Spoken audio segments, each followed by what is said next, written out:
things come to mind. So the first one, Ron, you live in my district, so or near my district, and you're familiar with this. I sponsored the bill and got it passed for a hybrid school board. And the people who are running for school board right now, don't worry, you don't have to thank me. What's your on the job, all right? I'm sure you won't. But you know, we need to bring the power back to the people in running the Baltimore County school system. And the year before I sponsored it, the bill failed 4-3 in delegation. And I took the case to the Baltimore County delegation and showed them examples of how we need to change and sponsored the bill and got it passed unanimously out of the Baltimore County Senate delegation. Now the majority of the school board is going to be represented by you, the people, which is critical. That's number one. And number two, which has just occurred, is something that I've been working on 14 years and is honestly something that I'm most proud of. Since 1986, starting with Pauline Menace from Prince George's County, the Maryland legislature and certain advocates have taken on the cause of allowing people who have been sexually abused by others, women in particular, to say, this happened to me also.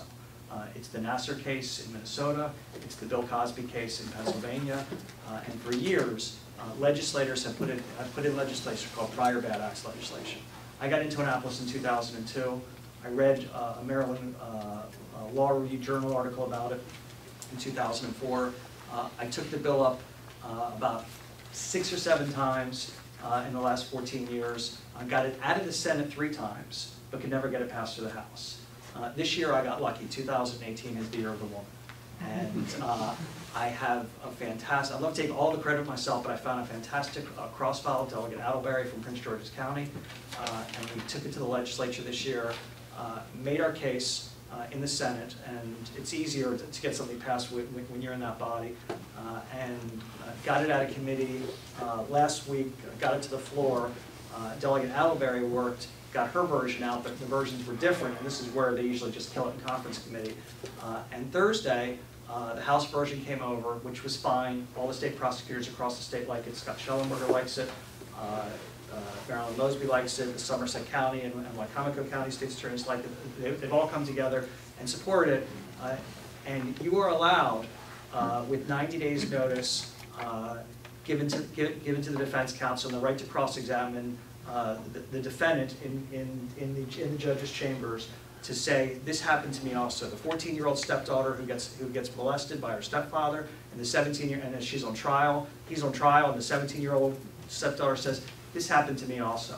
Now, because of Thursday, I talked my committee into taking the House version of the bill, so it's going to pass both chambers now. You are going to be allowed to address prior bad acts by sexual offenders. It is going to change the criminal landscape in the state of Maryland. And I couldn't think of a better way to finish off 16 years. So those are my 2 pieces. Now, we have a lot of other great candidates here too, so any other questions for anybody? This young lady right here. Well, mine is for all candidates. Okay. Well, we only have 10 minutes. So. Oh, well, no, short it's kind of a comment. Unfortunately, the incumbents left, and I mean no disrespect to anybody, and our host, you used this word. Open seats. There's no such thing. You don't own these seats. The voters own these seats. Exactly. Just because you get elected once, it's not your seat. You work for the voters. And you need to remember that. And we will decide whether you're in and out. Just ask Eric Cantor what an open seat. Okay. And then final comment, somebody made a comment about your zip code shouldn't determine the quality of education. It also should not determine your representation. I live in 21228. My son lives in 21227. We are now here in 21227. Where's our councilman? Good question. Here we go. As I said, that's why I was deliberately, folks. I did say who was here and who was not here, and you can make your own determination about that. it. I'm really getting tired of being ignored. Yeah. Yes, sir. I'm sorry to revisit a question we already had, but I didn't really understand your answer on guns, Mr. Redmer. So you said you look at guns as a criminal justice issue, and then you talked about gangs. Right. And I think we all agree we should arrest gangs. So can I ask some specific ones that these guys mentioned? Do you agree or disagree with a ban on bump stocks, a ban on assault weapons? How do you feel about arming teachers? And how do you feel about expanding the SRO program? So some of those are not county issues, they're Sure. statewide issues. So I will expand the SRO program. I think there should be cops in every school. We need to either hire more cops, we can use retired cops, we can use sworn officers from the sheriff's department. So I believe that there should be in every school, not just from a public safety perspective, but I think that it's beneficial for young folks, elementary school, to see police officers and recognize that they're not the bad guys. And I'm sorry, what was the other county issue? Arming teachers? So, you know, if the legislature wants to pass that legislation, that will be a county school board decision. My own personal opinion is that you know, we should not necessarily be putting guns in the hands of teachers. Now, if a teacher happens to be a retired police officer and they have training and they have those kinds of things, that's a debate that we can have. But Do you have an assault weapon or bump stock position? that's not a county issue. So if it comes It's before, an issue that affects all of us. well, it Do does, you but personally have a if position? it no. Okay. All right. You're the only person in America without a position on that. Any other questions? We have about 6 minutes. I have one more. I watched the county meeting of the councilman last night on cable, and they were talking about schools, and Delaney had an advocate up there. But an interesting comment was made that I also discovered the same thing. 52% of our county budget goes towards education. And in FY18, they spent $1.8 billion. FY19's budget has already been increased by 2% to spend, projected to spend $1.9 billion. When would this madness end? What's your plan that we can more efficiently use the money that we have because of the bureaucracy that's in this system that's been created by a former superintendent, and go back and look at the past budgets and look how it's grown? What's your plan to increase our bang for the buck? Because that's our tax dollars. So I'll jump in. As I mentioned, there will be a long-term plan. There's going to be a multi-year budget, and we need to go through each and every item of the county budget, not just the Board of Education, and look at what we're doing, how we're doing it, and what the effectiveness is. So on day one, we will have an Inspector General office. There's been a lot of talk about audits and that kind of stuff, and that's all good, but we need to look at process. So I'm just going to tell you one very brief story. If you're a professional firefighter, you cut your own grass. One of the local fire stations, and this goes back in September, they had a gas can that was rusted out, spilling gas. They requested another gas can. It was denied. We don't have enough money in the budget. So rhetorical question number one, how do you not have budget money for a $20 gas can? Rhetorical question number two, how do you not have money in the budget in September? We're in the third month of the fiscal year and we're out of money. But it gets better. The requisition has to be done in paper. It's done in triplicate, and they use carbon paper. In Baltimore County, we're buying carbon paper by the truckload. In 2018, it makes absolutely no sense. But it even gets better than that. The requisition gets placed in an envelope, gets picked up by a courier, and driven to the supply place. 2018, we've got courier. Now, there is good news. The good news is the courier was not on a horse. That's the good news. So that's just one little example.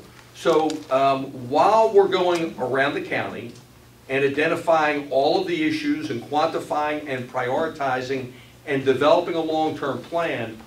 While we're doing that, we will systematically go through each department and look at what we're doing, how can we do it more efficiently. Okay, either Johnny or Jim want to respond? It goes back to accountability and transparency. If people understand how our money is being spent, and we can sort of provide ways that people can actually drill down and easily access, so actually providing opportunities to present that budget, and again, sort of actually conducting training classes so that residents or community associations have the technical know-how to go in and understand and to ask questions and have them responded to. That's a first step.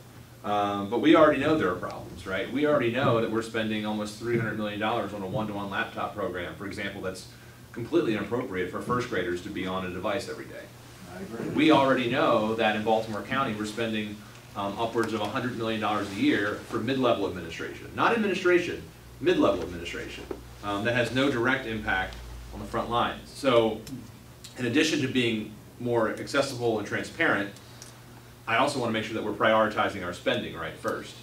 Now, to be sure, there are additional needs that remain unmet, and so after we prioritize, we may need to find ways to make sure those needs are met.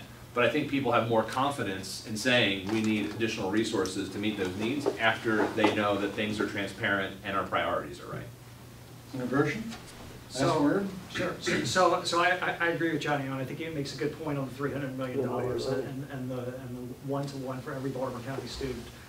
Especially, they want to make sure that these elementary school students have it, which I think is inappropriate. If you go and speak to teachers, they talk about the distractions in the classroom now, and the kids looking down on the monitors. And at the end of the day, how can you put all your eggs in one basket here, and we don't have a third assistant principal at Ridgely Middle, we don't have more community schools, we don't have more school psychologists and things like that. So we've thrown it all in here without any evidence-based documentation that it works, because they've just started. So I would slow that down significantly, put the other resources and inside the classroom. And then the other thing is this. One of the reasons I put the hybrid school board so all of you would have a say is they call themselves Team BCPS. But when it comes to the school board and the school system, they're not all supposed to be a team. In my mind, it's supposed to be the superintendent and her staff are the executive branch, and the board is supposed to be the legislative branch. And it's supposed to operate on a system of checks and balances, similar to the way the legislature does, where they bump up against each other and you get a good result by bumping up against each other. And that's the way it's supposed to run. That's why I put the bill in, and that's why all of you are running, because I'm hoping that no matter what orientation they give you when you come in there, and apparently the orientation when you walk in is, oh, we're all one big team. That's not the way it's supposed to be. It's supposed to be a checks and balances system, so you're checking the power of the superintendent and her staff and overseeing them and making sure that they're doing the priorities that the people and the parents of the kids want, rather than just being dictated what's appropriate. Can I ask a follow-up to that? Well, we're really out of time. So we can catch them later. Thank you, gentlemen. Thank you.